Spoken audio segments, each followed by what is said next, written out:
Okay, welcome to the program. We thought we'd give you a little something different this time out. And I want to give a huge shout out to Elaine Smith at the Toronto Star. She wrote a really cool article on our next guest and suggested that we have him on the show to talk about the really cool things that he does. So with the real estate market still in a feeding frenzy, builders have become way more creative, way more creative.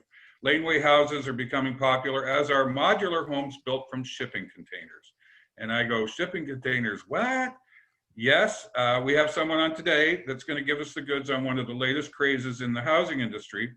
Eric Balance from Balance Container Homes is offering consumers something a little different with way more options. Welcome, Eric, and let's tee this up and tell us a little bit about yourself. Hi, thank you. Thanks for having me on. Yeah, I come from a background of builders. 4 generations deep. My family has always been involved in some sort of form of construction, renovation of homes, that kind of thing. My father started a business in the event space. We were building trade show booths, pop-up shops, that kind of thing. I've stayed in the family business my whole life, and about 5 years ago started building pop-up shops out of modified shipping containers. And we followed that trend right through. And today we are offering full residential container homes. Container homes, okay. Now this it may sound odd, but first of all, where do you source these? Where do they come from?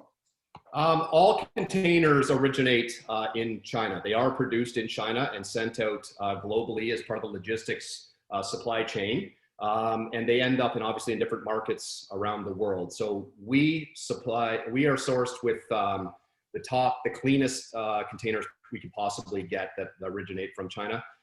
We typically are building with what are called one-trip containers. They've literally come over the ocean one time with a set of cargo.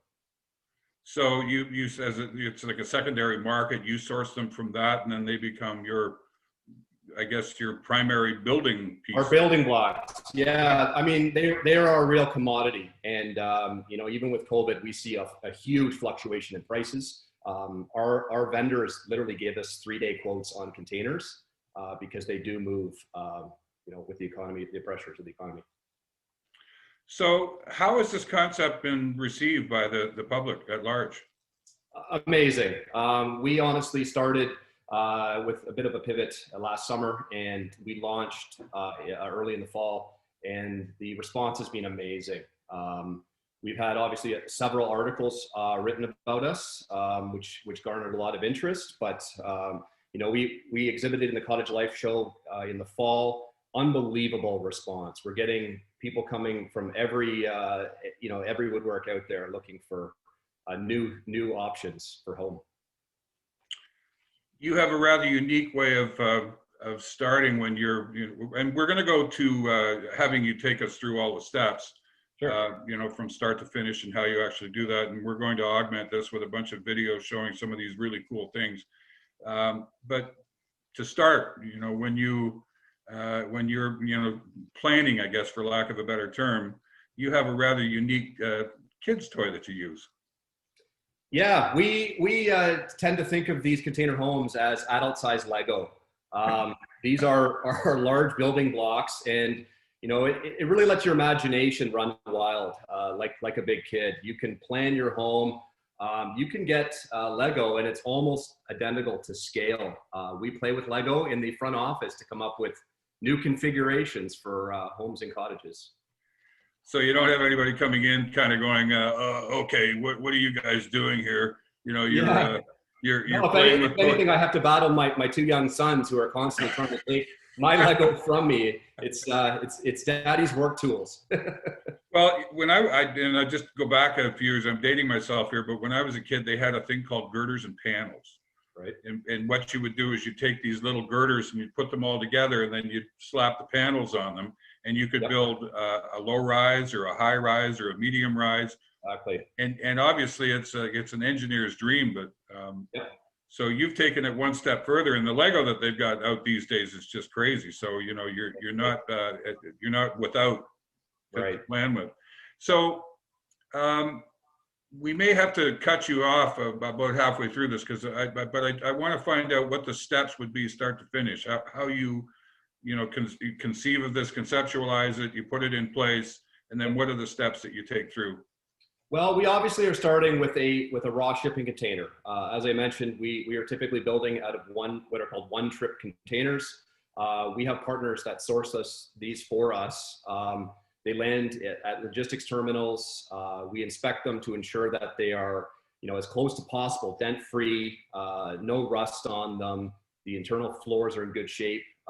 We then purchase those containers, which are what we usually build are high cubes. They're 9'6" tall, gives you nice high ceilings. And we are normally building out a full 40-foot shipping containers that we then cut and modify depending on the configuration or the ask of the homeowner. Those containers are delivered to us. We've got a very large forklift. We unload the flatbeds. The containers come into our shop in Mississauga, and we start cutting them apart. We can zip containers apart in as little as an hour and a half. And really what we then have to do is then add the structure back into it that we've eliminated. These containers are unbelievably strong. They're designed to literally ship anything anywhere in the world. And when we go to build a home, that's really what we're utilizing here is the structural integrity of a container. So once we cut the end off of one, we have to then structurally reinforce that end that we cut off. We have sort of standard guidelines on spans from our engineers. Our engineers do the full set of drawings to help us as shop drawings to decide, where the structural beams have to be reinserted to pick the thing back up. And then that same set of drawings is what our customers are using for their permit application to the building department. Once we cut the container apart, we are then now starting to paint it. We paint to cover up any of the weld marks, any of the the modifications that we've made for windows or doors or other openings, and then we are into interior framing. We frame the inside of our containers with regular 2x4s. It's not used as structural like it would be in a house as much as just for insulation value and for drywall and cladding on walls. We then spray foam. We now actually spray foam in-house, so we've found a way to cut some costs there. Spray foaming is still quite expensive in the market, so we decided to get licensed to actually spray foam our container homes. We meet Ontario Building Code, or any province for that matter that we sell to. There are value for the walls, floors, and ceiling. We fill the studs right up, whether it be under the floorboards or in the walls, and as well as the ceilings. Once we are spray foamed, then we start on our regular trades. We've got our electricians that come in, wire up everything. We have ESA inspections on the electrical done in our shop. Helps save a step on the other end once the container's landed. Okay, I'm going to stop you right there if you don't mind. We're going to pick up when we come back. We just have to take a break for our friends in the commercial department. So hold that thought. We're with Eric Balance from Balance Container Homes, and this is fascinating stuff. So stay tuned.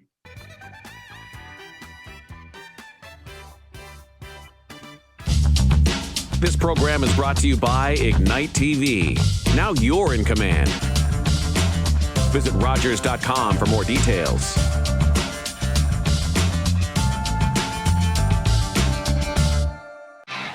With NHL Center Ice, you get a premium ticket to the games you want every night of the season.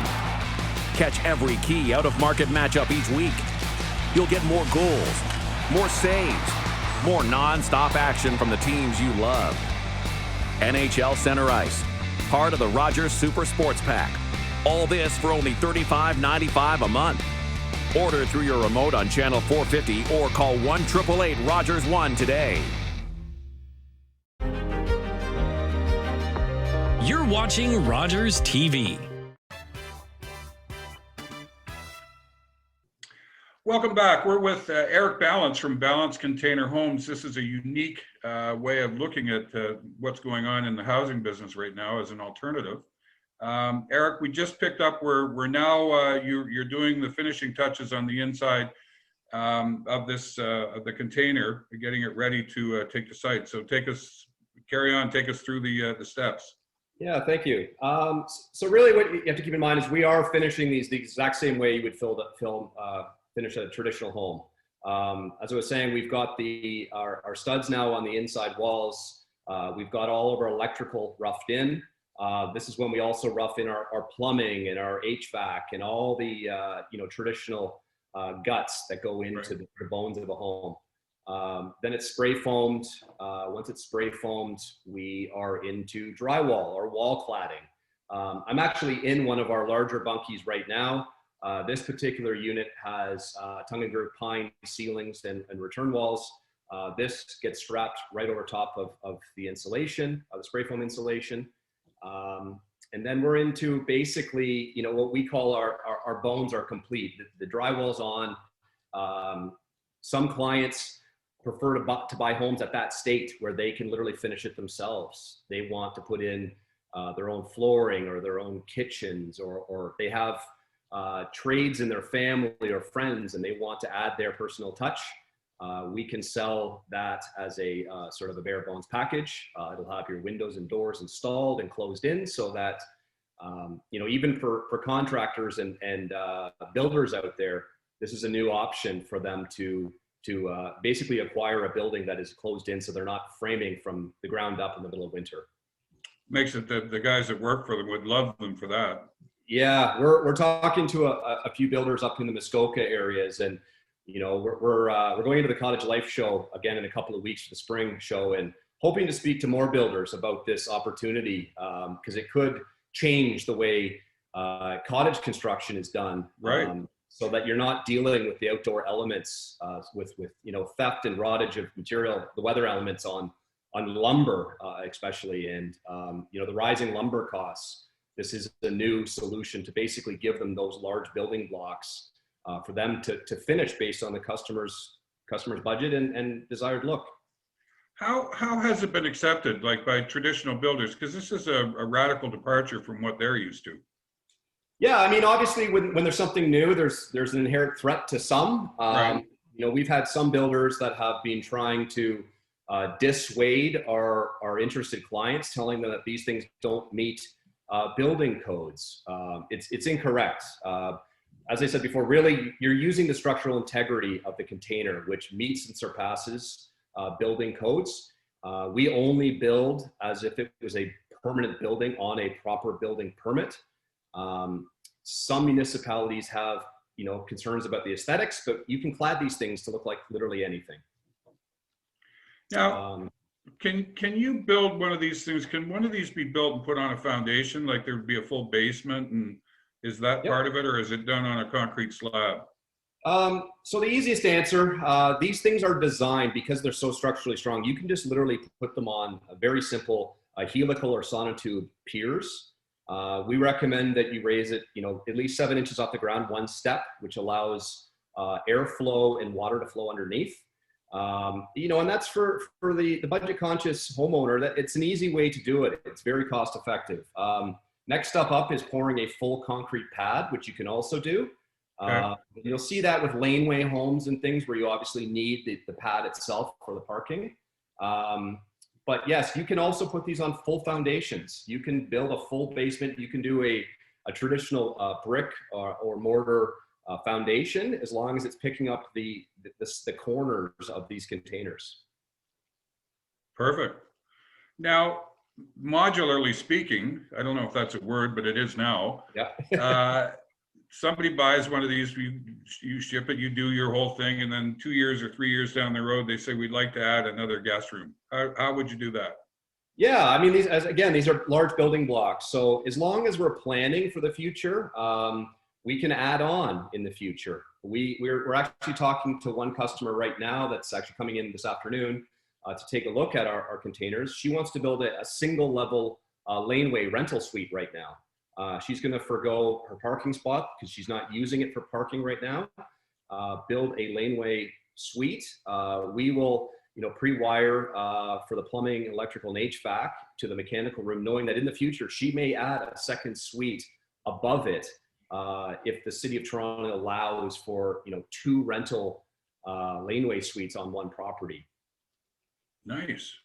And it's great for people to consider that if their budget isn't where it needs to be for their dream, their big home, they can do it in stages. We can plan these things out. Yep.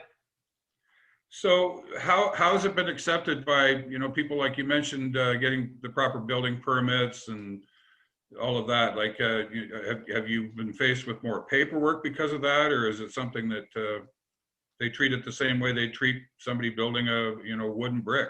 Yeah, well, I mean, again, there's a misconception that these aren't allowed in townships. When you apply for them properly, they are. So our first hurdle is to get past that and to convince the client that these are treated as traditional buildings, even though they may be new to some townships. Most townships are getting their first look at container homes these days, and they're getting approved. Then we're down to the typical things on budgets and all of that. And really then it comes down to what is allowed in your township and specifically on your property. We've got an architect technician that we work with, and she does permit reviews for all of our clients. For a $250 fee, she will investigate the bylaws in your local municipality and ensure that A, that these things are allowed in, and that B, how big of a home can you actually put on your properties specifically. So you're not facing any sort of different sort of limitations than a normal builder would face? Exact same thing a normal builder would have. Yep. And then they go into certain zoning areas, obviously that would be under the same sort of bylaw or whatever. Correct. Correct. Local governance, I think they call that. Right. It's more about the red tape in your particular area as opposed to our product being suitable for that area. Okay. What have any one areas, like any certain areas, been more popular for you? Like, have you noticed like sourcing that say you're up in the Muskokas or areas of Toronto, or are there any that sort of stand out? Yeah, I mean, obviously due to COVID, the housing market is changing. People are vacating the city, and they're looking to build their little mini, half retirement home. They're now working from home full time, and they want to move out to Prince Edward County or Collingwood. There's explosive real estate growth in all of these areas, and we're helping people start from buying that property that has that little bungalow, tearing that down and building their dream home, whether it be just a 2 or 3 bedroom, a simple home. And then we can add, outdoor offices and bunkies and all kinds of auxiliary buildings that get added over time. Perfect. Okay, we're going to take a break. Come back. We're with Eric Balance from Balance Container Homes. Fascinating stuff, man. This is really cool. So stay with us. We got more on the way. Knights of Columbus TV Bingo every Tuesday at 7 p.m. right here on Rogers TV. Don't forget your chance to win $5,000 every Tuesday at 7 p.m. right here on Rogers TV. On this brand new episode of Social Life, we are recapping the wins and the fashion at the Golden Globes. Plus, find out why Chris Harrison is getting the boot from the Bachelor franchise.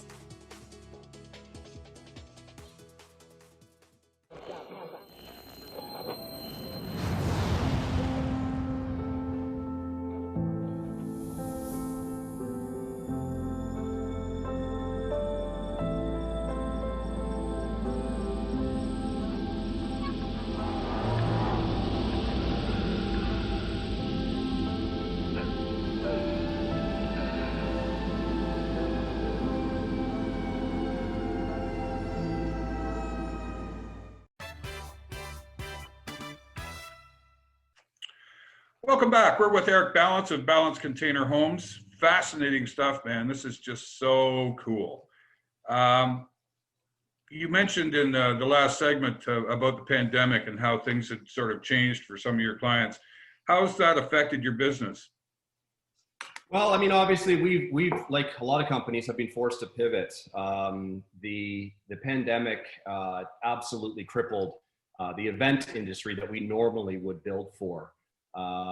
So last summer, I sort of said to my team, we need to make a change here. And I decided to combine my two worlds. I had a family that had always been renovating and building homes, and then I'd been in an event business building large mobile structures out of containers. So we married them together, and we're building with the same trades, the same guys that were used in both industries. So COVID has forced us to change, and quite honestly, it's something that we're okay with. We're happy with. We're seeing light at the end of the tunnel for our existing business, but this new container home business has got a lot of legs on it. We're getting a lot of positive feedback, and excited to be sort of on the forefront of a new construction methodology and providing solutions that matter to people, especially during hard times.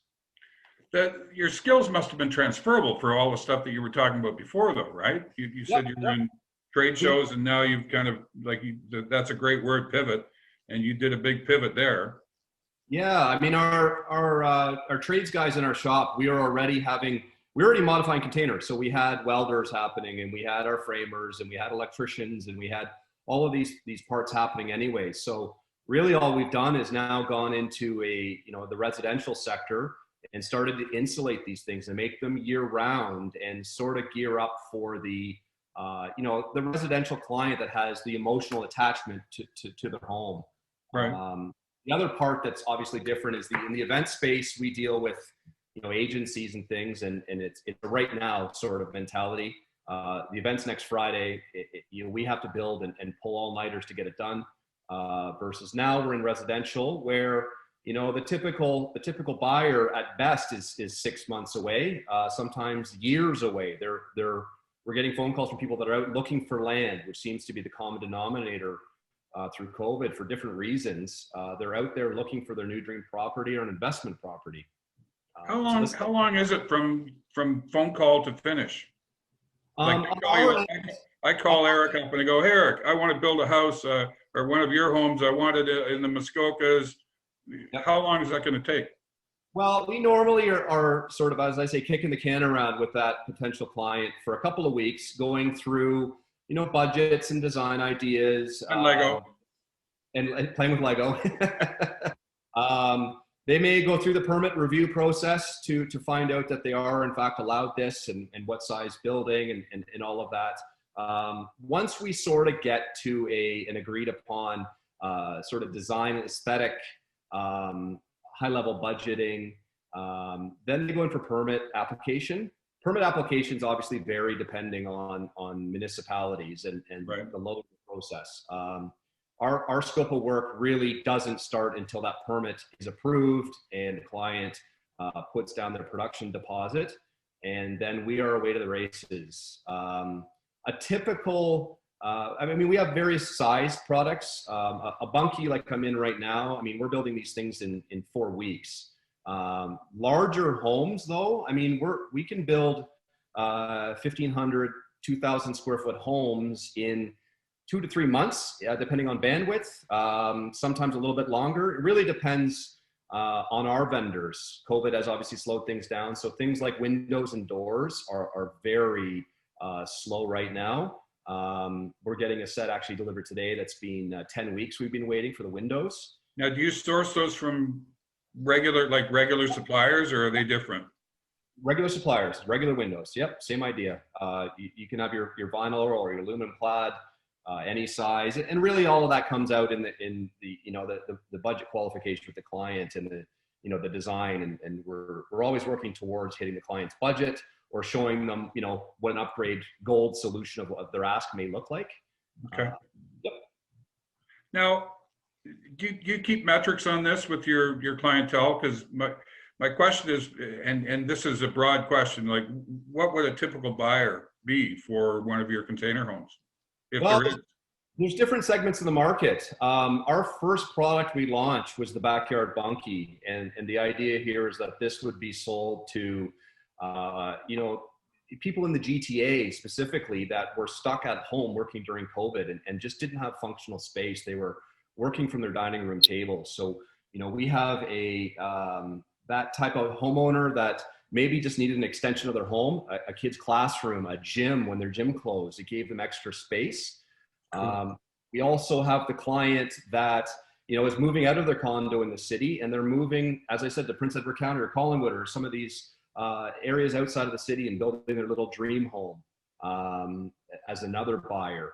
On the higher end, we've got architects looking at using these as building blocks. They're structurally sound, so a lot of the sites that you may see on Instagram or these container sites give real inspirational ideas on how far you can stretch the structural strength of a container to be used in design. We're also working with a lot of developers where they're looking at these things as pods, and glamping has become a real phenomenon. Right. The tourism is starting to bank on the fact that people are not going to want to travel huge distances after COVID, that staying local with a unique experience is going to be trending. And we're working with several developers right now to build smaller nature pods out in the woods where you've got floor to ceiling glass, and they're mirrored exteriors. You're immersed in nature. So the developers are really liking this concept. Staff housing for hotels and things, student housing. It's endless how you can use these things. You have the road is ahead of you for sure on this. Yeah. What's the long-term life for these things? Sorry? What the long-term life? Like they're very durable, but how what's the long-term for them? I mean, the container design has been around since mid-50s. The same one still exists. You see these things. People have been using them as storage solutions for years. They're still out in the woods everywhere. There's nothing stopping these things from breaking down. We're commonly asked about things like rust on them, but they're made of cork steel. They're designed to be in the ocean and saltwater. The rust that does get added as a patina to these things actually protects them. The only maintenance really is painting them, or what type of siding was used on them as part of the design. Do you ever get anybody asking you to put something different on, like a brick siding or a vinyl siding or anything? Yeah, I mean, when we build a bunkie in someone's, say, backyard, a lot of times they may want it to match the existing house. So we can use the same siding. We've done a bunch with Maybach. You can put stone on. You can literally clad the exterior on anything, depending on your budget and your required taste. Cool. Very quickly, where do you see the future of these things? I see municipalities starting to see these as a regular build method. They meet all their building codes. The perceived notion that these things are just, rust buckets is not correct once you clad them like a traditional home. Cool. Well, I want to thank you for joining us today. This has been awesome. I've been fascinated by this. I can't wait to get over to your place and have a look at some of these places. So thank you very much. We've been joined today by Eric Balance with Balance Container Homes. I hope you've enjoyed this. I know I certainly have, and we look forward to maybe catching up with you in the future, Eric. Sounds great. Thank you for your time. Excellent. Thanks again for being here.